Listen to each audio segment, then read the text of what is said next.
All right, this is your brother Issachar coming at you with another lesson. First off, I want to give all praises to Yahweh, Bahasham, Yahweh Shai, Bahasham, Rachaa Quadash. Double honors to the apostles of the great millstones I learned this truth from. Honors to the elders and brothers out there pushing this word through the four corners of the earth within truth and sincerity. And shalom to the Akwat that's listening and learning. Today's video is going to be entitled Chase Bank Won't Take Cash Payments. All right, Chase Bank won't take cash payments. Now I got inspired, Salakia, I got inspired to do this lesson because of this video that I'm about to show you all. And pretty much you're going to see this dude, as it says right here, frustrated customer at Chase Bank. He's trying to make a payment with cash. And he's within the video, he says he don't understand how a bank doesn't take cash. All right. Yeah, you know, that makes perfect sense. How does a bank a bank is supposed to take all kind of payments? It's money. All right, that's why when you look at movies or cartoons or whatever, people go rob the bank so they can take the cash. But now Chase Bank is like, no, we don't take cash payments. All right, and he's getting frustrated about it. He's mad because I believe he said within the video he traveled a while to get there for whatever reason, and he pretty much just blows up within his video. All right, and as we all know, this is one of the main things that's getting pushed as far as the digital era is concerned. All right. Elon Musk is getting ready to do his trials for the implants. He already got, I think they said like 1,000 people lined up to be the first test run people, the first crash dummies, so to speak, because that's all it is. All right. And we already know what this is leading into. It's leading into the era of the RFID chip, the MOTB. Every single place sooner or later is going to say the same thing like Chase Bank is saying. They're going to be like, look, we don't take cash. Either you have that chip or you can't live. All right. You can't come in here. You can't buy food. You can't make payments. You can't do this. You can't do that. You can't go to work. You can't get inside your car. You can't go to the bar. You can't go to the gym. You can't do none of that. You can't even go inside your own house.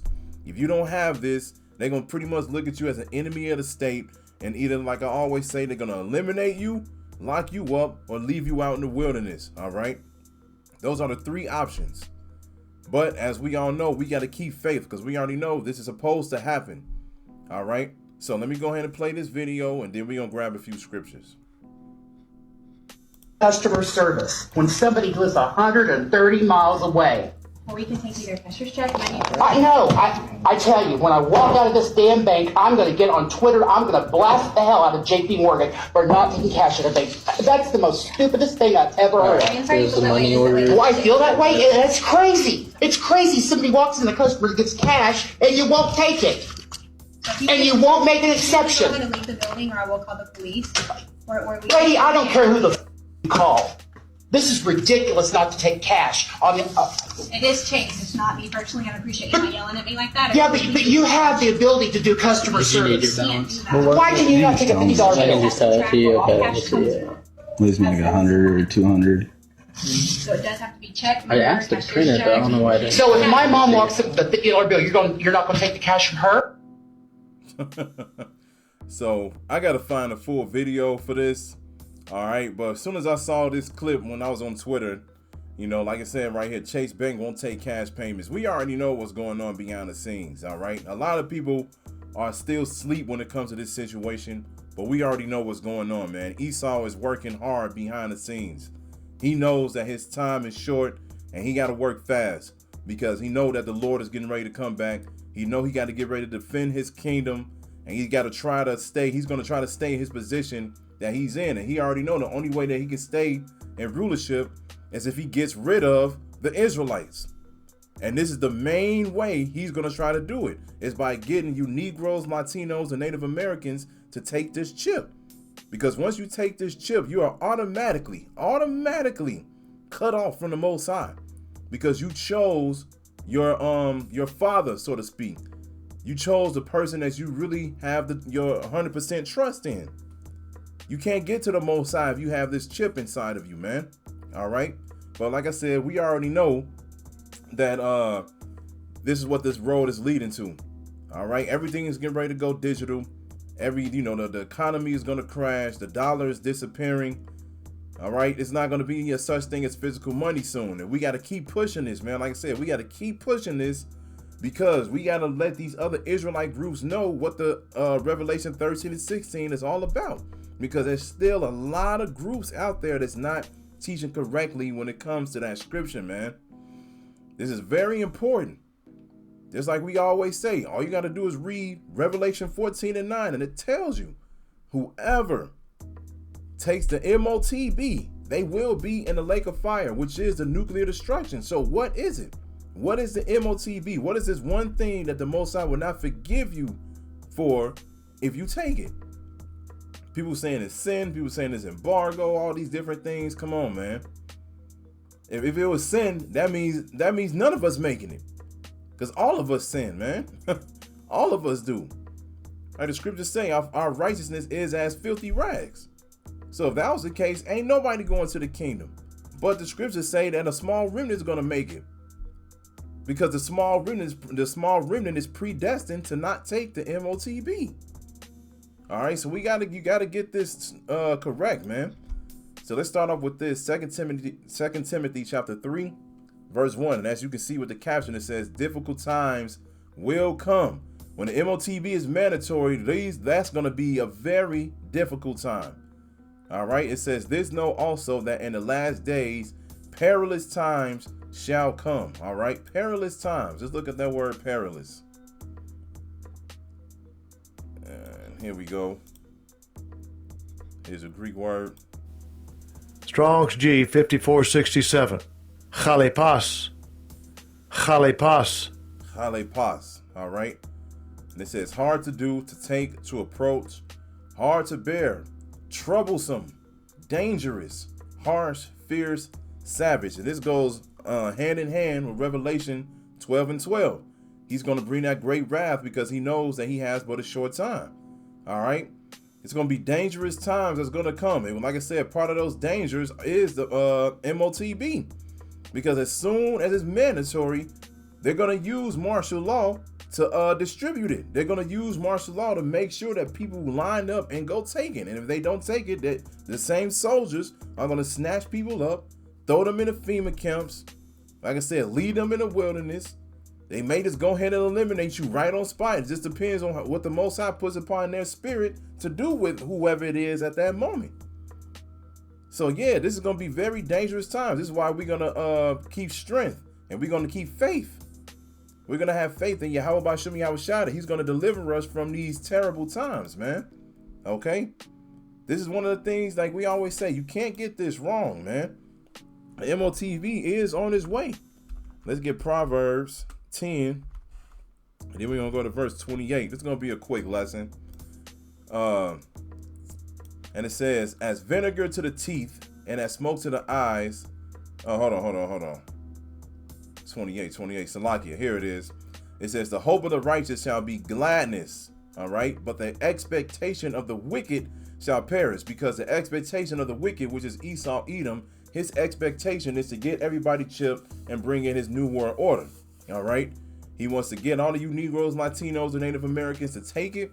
All right. So that way he can stay in rulership. Because like the scriptures say, they think that their houses shall continue forever, meaning they think that they're going to rule forever because of the money, the power, the military. They feel like nothing can get them out of this rulership seat.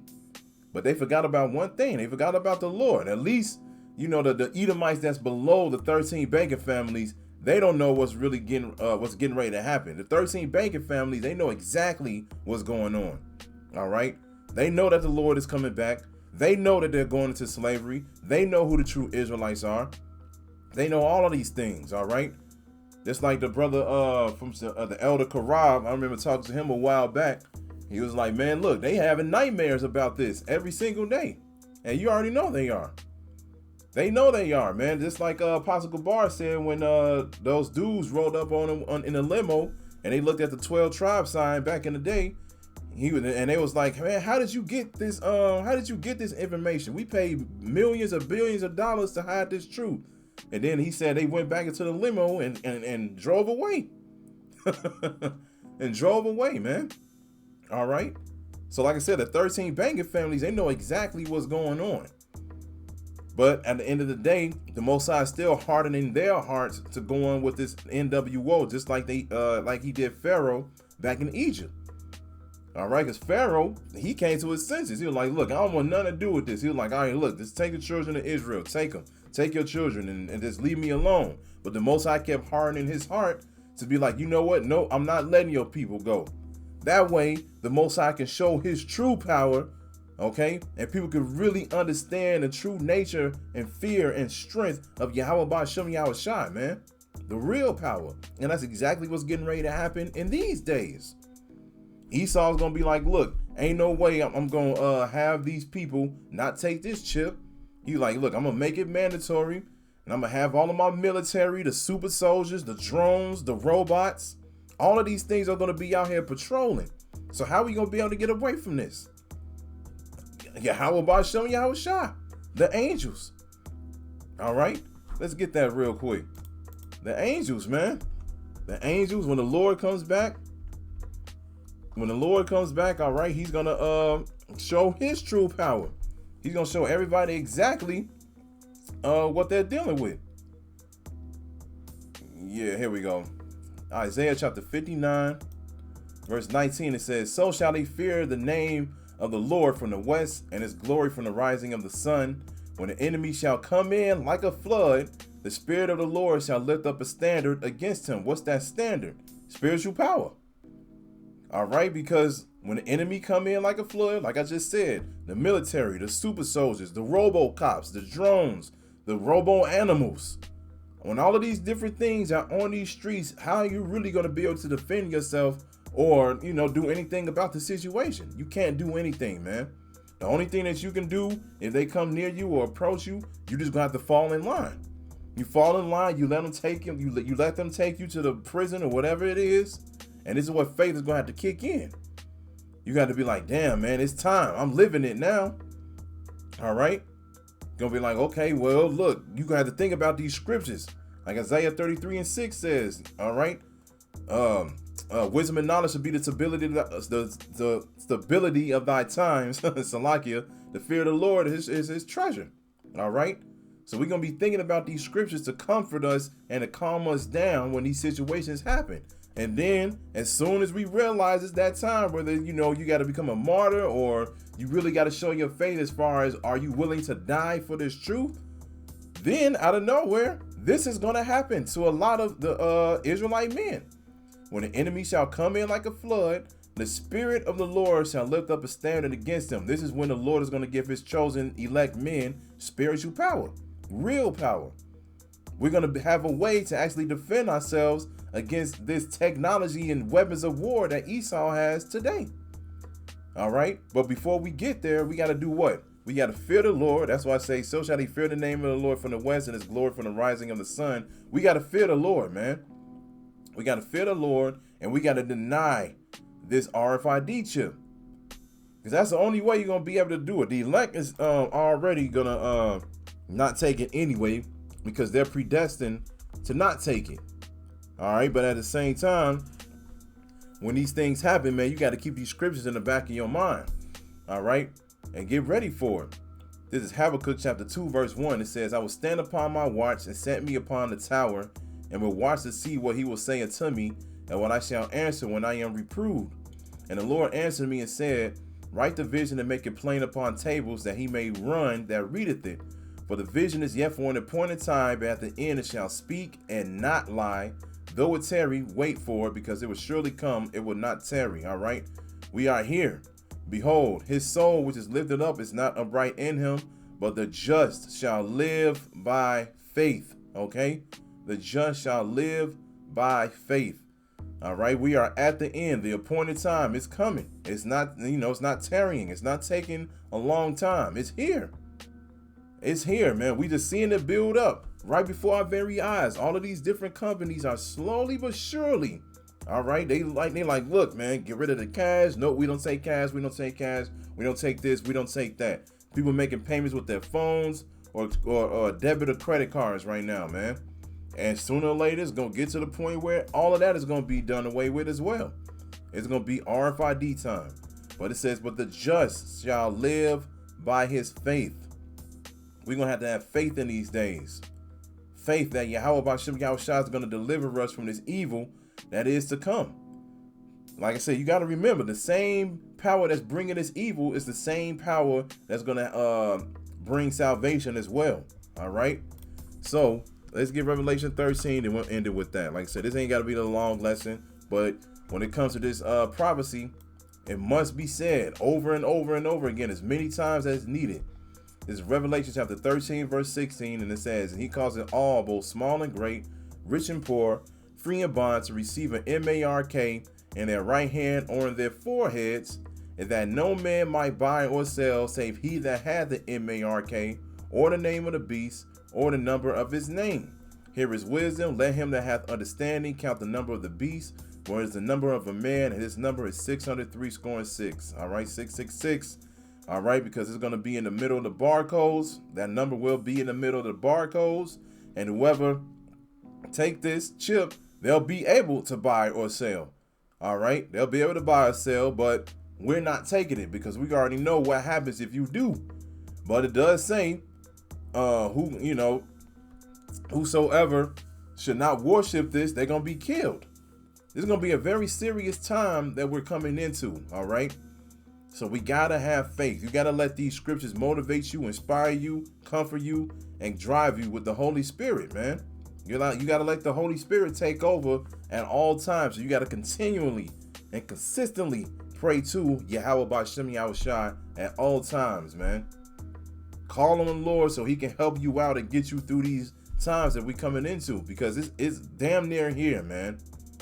We're just waiting for this one next big event, and then once that next event comes, that's it. We already know everything is gonna fall from there. But it's okay, because once this place gets to that point, we already know that the Lord is on his way, and that means the kingdom is on his way, and that means we're finally gonna be living at peace forevermore. So just keep faith, man. Don't take that chip. All right, don't take that chip. So I hope this is edifying. So with that, I'm going to say, call Halayim, Yahweh, Bahasham, Yahweh Shai, Bahasham, Rachaa Quadash. Double honor to the apostles of the great millstones I learned this truth from. Honors to the elders and brothers out there pushing this word through the four corners of the earth within truth and sincerity. And shalom to the Aquat that's listening and learning. And Yahweh Ratazah, I'll be back with another lesson. Keep pushing, Yasharala. Keep pushing. We almost out of here. Shalom.